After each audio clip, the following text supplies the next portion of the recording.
और आइए अग्निसागर के इस अंक के अंत में मैं निवेदन करूंगा कविवर श्री हरिओम पमार से कि वे कारगिल युद्ध पर लिखी हुई उनकी रचना का वाचन करें।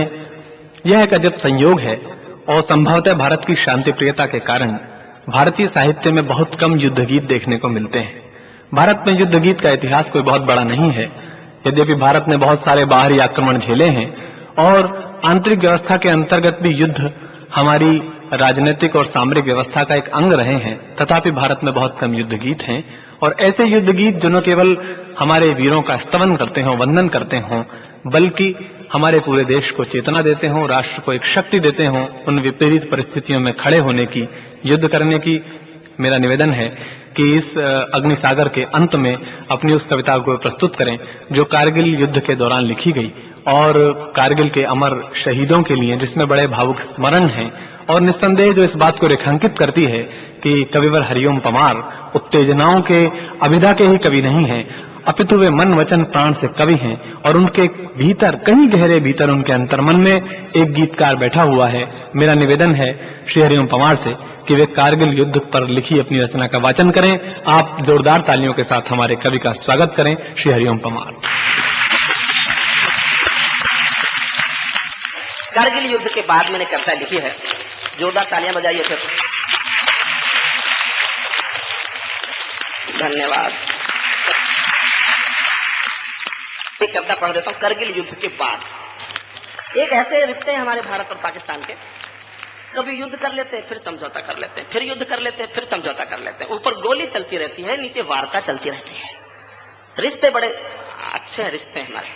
लेकिन अगर राजबाई जी जब लाहौर गए तब भी कारगिल घुसपैठ हो चुकी थी, तो फिर लगता है कि अब रिश्ते समाप्त।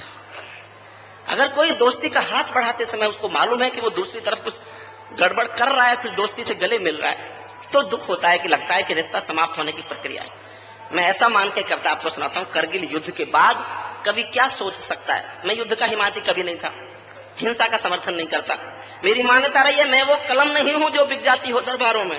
मैं शब्दों की दीप सिखा हूं अंधियारे चौबारों में। मैं वाणी का राजदूत हूं, सच पर मरने वाला हूं, डाकू को डाकू कहने की हिम्मत करने वाला हूं। मेरी कलम वचन देती है अंधियारों से लड़ने की, राजमहल के राजमुकुट के आगे तनकर अड़ने की।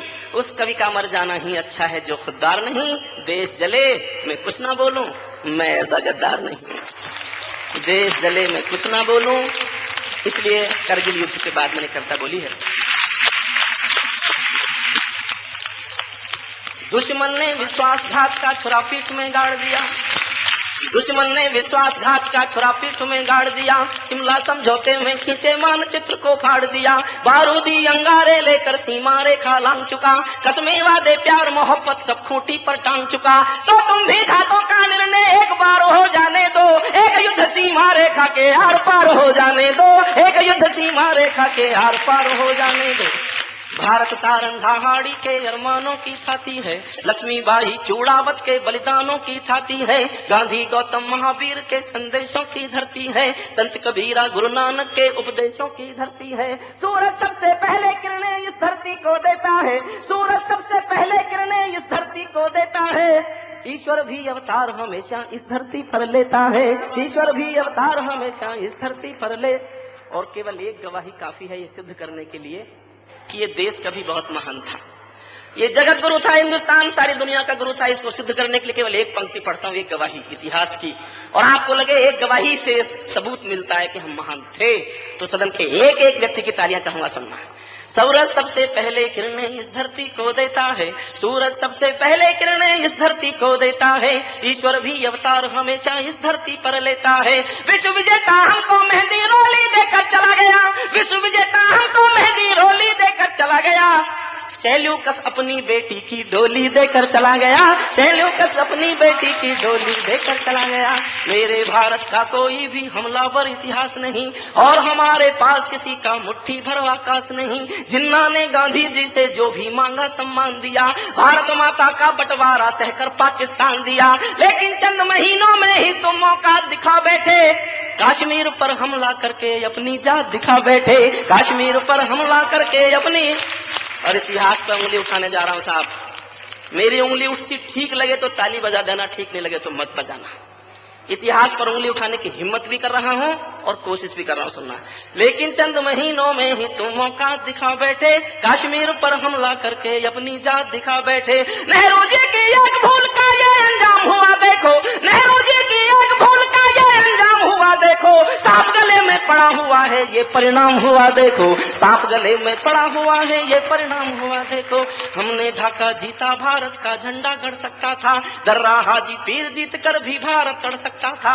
लेकिन हम तो ताशकंद के समझौते में चले गए और हमारे लाल बहादुर जी दुनिया से चले गए, और हमारे लाल बहादुर जी दुनिया से चले गए। पांच धरा से मिट ही जाता मौके टाल दिए हमने, पांच धरा से मिट ही जाता मौके टाल दिए हमने। लाखों कैदी भुट्टो की झोली में डाल दिए हमने, लाखों कैदी भुट्टो की झोली में डाल दिए हमने। हम परमाणु ताकत होकर भी लाहौर गए बस में, हमने शिमला समझौते की कभी नहीं तोड़ी कसमें। फिर भी बार बार हमलों से भारत घायल होता है। आदरणीय जो कहना चाहता था वो सुनिए। हम परमाणु ताकत होकर भी लाहौर गए बस में, हमने शिमला समझौते की कभी नहीं तोड़ी कसमें। फिर भी बार बार हमलों से भारत घायल होता है। मैं दिल्ली से पूछ रहा हूँ आखिर ये क्यों होता है, मैं दिल्ली से पूछ रहा हूँ आखिर ये क्यों होता है। उत्तर कहीं नहीं मिलता है, शर्मसार हो जाता हूँ, इसीलिए मैं कविता को हथियार बनाकर गाता हूँ, इसीलिए मैं कविता को हथियार बनाकर गाता हूँ। मैं दिल्ली से पूछ रहा हूँ धोखा कैसे खाया था। ये कविता मैंने दिल्ली में पढ़ी तो वाजपेयी जी खबर आई, चुप हो जा, मैं कमेटी बिठा के पता लगा रहा हूँ। मैं चुप हो गया। कमेटी की रिपोर्ट आई है, बड़ी महत्वपूर्ण रिपोर्ट है वो, सुब्रमण्यम कमेटी। 4 महीने की मेहनत है उसकी। उसको 2 काम सौंपे गए थे, घुसपैठ हुई कैसे और आगे से होना इसके उपाय बताओ। 4 महीने मेहनत की उन लोगों ने, बड़ा महत्वपूर्ण निष्कर्ष निकाला है। जानते हो क्या निष्कर्ष है? घुसपैठ इसलिए हुई कि निगरानी नहीं थी, और आगे से ना हो इसके लिए क्या करें? निगरानी रखो। क्या निष्कर्ष! लेकिन मेरा यह सवाल ही नहीं था साहब, मेरा सवाल कुछ और था। और आपके दिल में यह सवाल उठता हो तो ताली बजाकर इस सवाल का समर्थन करना। मैं दिल्ली से पूछ रहा हूँ धोखा कैसे खाया था, मैं दिल्ली से पूछ रहा हूँ धोखा कैसे खाया था। भेष बदल कर रावण मेरे घर में कैसे आया था। क्या निगरानी वाले सूरज का पहरा गद्दारी था, क्या निगरानी वाले सूरज का पहरा गद्दारी था। या सोने का हिरण हमारी देशभक्त पर भारी था, या सोने का हिरण हमारी देशभक्त पर।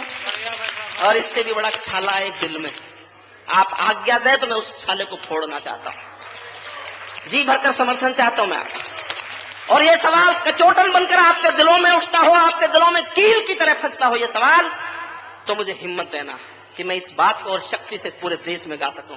जो हमलावर मेरे पर्वत की सीमा में आए थे, जो घुसपैठी मेरे पर्वत की सीमा में आए थे, अपनी अपनी मुट्ठी में बारूद छिपा कर लाए थे। जो मंसूबे बांध रहे थे वे करगिल को बांटेंगे और सियाचिन भारत माँ के मानचित्र से काटेंगे। जिनके कारण जली चिता की राख अभी तक गर्म पड़ी, कल परसों जो भरी गई थी मांग बिना सिंदूर खड़ी। जिनके कारण श्वेत हिमालय गर्म खून से लाल हुआ, जिनकी तोपों के दोनों से घायल माँ का भाल हुआ। उनको क्षमादान देने का निर्णय कैसे लिया गया, उनको घर से वापस जिंदा जाने कैसे दिया गया।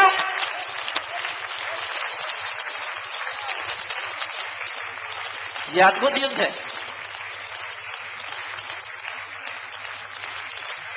मैं अपने गांव गया था, मेरे गांव के किसानों ने पूछा ये क्या हुआ था भाई, तू पढ़ा लिखा है, जरा हमको हिंदी में समझा दे। मैंने कहा साहब हुआ कुछ नहीं था, मान लो आपके घर में कोई डाकू आ जाए और आप चुपके से टेलीफोन कर दें पुलिस को, पुलिस आके डाकू को घेर ले, उस डाकू को मार सकती थी, पकड़ सकती थी, समर्पण करा सकती थी, लेकिन पुलिस को ऊपर से आदेश आया इस डाकू को मत पकड़ो, इस डाकू को मत मारो, ये वापस जाना चाहता है, वापस जाने दो। डाकू ने कहा हाँ वापस जाना चाहता हूं, लेकिन थक गया हूं, 2-4 दिन आराम करके वापस जाना चाहता हूं। तो पुलिस को खबर दी गई कि इसको आराम करके वापस जाने दो। ये करगिल युद्ध था। इसके सिवा और क्या युद्ध था? ऑपरेशन विजय मना लिया आपने, क्या जीता था? उत्तर देता हूं, एक पंक्ति में सुनना। उनको क्षमादान देने का निर्णय कैसे लिया गया, उनको क्षमादान देने का निर्णय कैसे लिया गया, उनको घर से वापस जिंदा जाने कैसे दिया गया। बिना समर्पण छोड़ दिया है मनमानी शैतानी को, राजनीति की गाली है ये सेना की कुर्बानी को, राजनीति की गाली है ये सेना की कुर्बानी को। सेना मर मर कर पाती है, दिल्ली सब खो देती है, और शहीदों के लोहू को स्याही से धो देती है। मैं इस कायर राजनीति से बचपन से घबराता हूँ, इसीलिए मैं कविता को हथियार बना कर गाता हूँ, इसीलिए मैं कविता को हथियार बना कर गाता हूँ। गीत मेरी भाषा नहीं है, गीत मेरी विधा नहीं है, लेकिन जिस दिन कैप्टन मनोज तलवार का शव मेरा उठाया था, मैंने बहुत दूर से, इतनी भीड़ थी, बहुत दूर से बस पता चला कि शव जा रहा है। 2 पल को लगा कि कुछ पलकों में आंसू हैं, और किसी भी आंख में जब टेलीविजन पर शहीदों की शव यात्रा देखकर आंसू आए हो, उन आंसुओं के लिए एक छंद लिखा है मैंने। और किसी मंदिर में मुझे पूजा करनी हो और मुझे आरती याद नहीं हो, तो मैं इन पंक्तियों को पढ़ सकूं, ये कहकर मैं आपके सामने अपना श्रेष्ठतम पढ़ने जा रहा हूं। मैं दिनकर का 5 जन्म भी गहन मौन में खोया हूँ, मैं दिनकर का 5 जन्म भी गहन मौन में खोया हूँ। उन बेटों की याद कहानी लिखते लिखते रोया हूँ, जिन माथे की कुमकुम बिंदी वापस लौट नहीं पाई, जिस माथे की कुमकुम बिंदी वापस लौट नहीं पाई। चुटकी झुमके पायल ले गई कुर्बानी की यमराई, कुछ बहनों की राखी जल गई है बर्फीली घाटी में, वेदी के गठबंधन मिल गए हैं करगिल की माटी में। पर्वत पर कितने सिंदूरी सपने दफन हुए होंगे, 20 बसंतों के मधुमासी जीवन हरण हुए होंगे। टूटी चूड़ी धुला महावर रूठा कंगन हाथों का, कोई मोल नहीं दे सकता बासंती जज्बातों का, कोई मोल नहीं दे सकता बासंती जज्बातों। एक क्षण को मन में सोचना, एक क्षण के लिए, जो पहले पहले चुंबन के बाद लाम पर चला गया, जो पहले पहले चुंबन के बाद लाम पर चला गया, नई दुल्हन की सेज छोड़कर युद्ध काम पर चला गया, उसको भी मीठी नींदों की करवट याद रही होगी, खुशबू में डूबी यादों की सलवट याद रही होगी, खुशबू में डूबी यादों की सलवट, उनको भी मीठी नींदों की करवट याद रही होगी, खुशबू में डूबी यादों की सलवट याद रही होगी। उन आंखों के 2 बूंदों से 7 सागर हारे हैं, उन आंखों के 2 बूंदों से 7 सागर हारे हैं, जब मेहंदी वाले हाथों ने मंगलसूत्र उतारे हैं, जब मेहंदी वाले हाथों ने मंगलसूत्र। उन आंखों की 2 बूंदों से 7 सागर हारे हैं, जब मेहंदी वाले हाथों ने मंगलसूत्र उतारे हैं। गीली मेहंदी रोई होगी छुपके घर के कोने में, ताजा काजल छूटा होगा छुपके छुपके रोने में, जब बेटे की अर्थी आई होगी सूने आंगन में, जब बेटे की अर्थी आई होगी सूने आंगन में, शायद दूध उतरवाया हो बूढ़ी माँ के दामन में, शायद दूध उतरवाया हो बूढ़ी माँ के। और आप जानते हैं सारे संसार में ये परंपरा है कि स्त्रियां अर्थी को कंधा कभी नहीं देती, लेकिन सीकर का एक बेटा मरा करगिल में, उसकी पत्नी ने दुनिया में पहली बार नई परंपरा पैदा की। यह संसार में पहली घटी घटना है, इससे पहले संसार में किसी भी औरत ने शव को कंधा नहीं दिया था। 2 पंक्तियां पढ़ता हूं साहब। जब बेटे की अर्थी आई होगी सोने आंगन में, शायद दूध उतर आया हो बूढ़ी माँ के दामन में, वो विधवा पूरी पृथ्वी का बोझा सर ले सकती है, वो औरत पूरी पृथ्वी का बोझा सर ले सकती है, जो अपने पति की अर्थी को भी कंधा दे सकती है, जो अपने पति की अर्थी को भी कंधा दे सकती है। मैं ऐसी हर देवी के चरणों में शीश झुकाता हूँ, इसीलिए मैं कविता को हथियार बनाकर गाता हूँ, इसीलिए मैं कविता को हथियार बनाकर। जिन बेटों ने पर्वत काटे हैं अपने नाखूनों से, कल्पना करो कैसे लड़े होंगे -30 टेम्परेचर में। जिन बेटों ने पर्वत काटे हैं अपने नाखूनों से, उनकी कोई चाह नहीं है दिल्ली के कानूनों से। जो सैनिक सीमा रेखा पर ध्रुव तारा बन जाता है, उस कुर्बानी के दीपक से सूरज भी शर्माता है। गर्म दहानों पर तोपों के जो सीने अड़ जाते हैं, उनकी गाथा लिखने को अंबर छोटे पड़ जाते हैं। उनके लिए हिमालय कंधा देने को झुक जाता है, कुछ पल को सागर की लहरों का गर्जन रुक जाता है। उस सैनिक के शव का दर्शन तीरथ जैसा होता है, चित्र शहीदों का मंदिर की मूर्त जैसा होता है, चित्र शहीदों का मंदिर की। और अंतिम पंक्तियां पढ़ता हूं कविता की। बार बार की गद्दारी को भारत क्यों सह जाता है, बार बार की गद्दारी को भारत क्यों सह जाता है। सीमा से ज्यादा संयम भी कायरता कहलाता है, दुनिया में ज्यादा संयम भी कायरता कहलाता है। भैंस के आगे बीन बजाना बहुत समय तक ठीक नहीं, खुद को बिच्छू से कटवाना बहुत समय तक ठीक नहीं। नागफनी पर बेला चंपा कभी नहीं खिल सकते हैं, पत्थर की आंखों में आंसू कभी नहीं मिल सकते हैं, पत्थर की आंखों में। और बहुत जोश में कहना चाहता हूं, और जोश में ही प्रतिक्रिया होनी चाहिए। जिनके कारण पूरी घाटी जली दुल्हन सी लगती है, जिनके कारण पूरी घाटी जली दुल्हन सी लगती है, पूनम वाली रात चांदनी चंद्र ग्रहण सी लगती है, जिनके कारण माँ की बिंदी दाग दिखाई देती है, वैष्णो देवी माँ के घर में आग दिखाई देती है। जब तक ये जिंदा है तब तक करगिल जंग अधूरी है। इन जाफर जय चंदों का मर जाना बहुत जरूरी है, इन जाफर जय चंदों का।